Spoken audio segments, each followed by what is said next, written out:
ఒకటి కాదు, రెండు కాదు, ఏకంగా 43 సంవత్సరాలు జైల్లో ఉంటే ఎలా ఉంటుందో ఊహించగలరా? అది కూడా ఏ తప్పు చేయకుండా. భయంకరంగా ఉంది కదా. కానీ ఇది నిజంగా జరిగిన ఒక కథ.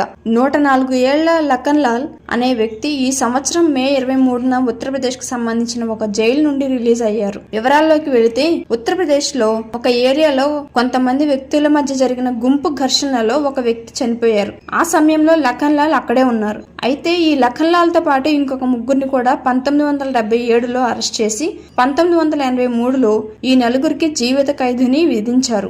అయితే ఈ నలుగురు కూడా అలహాబాద్ హైకోర్టు విధించిన జీవిత ఖైదీని అంగీకరించలేదు. నలుగురు పోరాడారు, కానీ పోరాడే సమయంలో మిగిలిన ముగ్గురు చనిపోయారు. అయితే అక్కడ ప్రదేశానికి సంబంధించిన ఒక ఆఫీసర్ సహాయంతో లఖన్ లాల్ యొక్క కుటుంబ సభ్యులు ఉత్తరప్రదేశ్ ముఖ్యమంత్రి అయిన యోగి ఆదిత్యానంద్ గారికి మళ్లీ రిక్వెస్ట్ పెట్టుకోవడం వల్ల ఈ కేసు మళ్లీ వాదనలోకి వచ్చింది.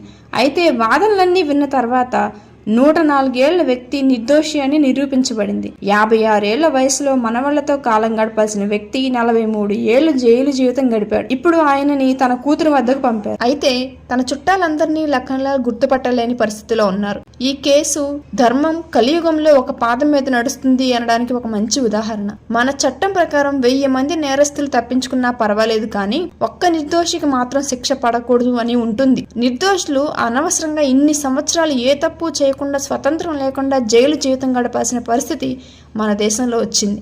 దీని మీద మీ అభిప్రాయాన్ని కమెంట్స్లో చెప్పండి.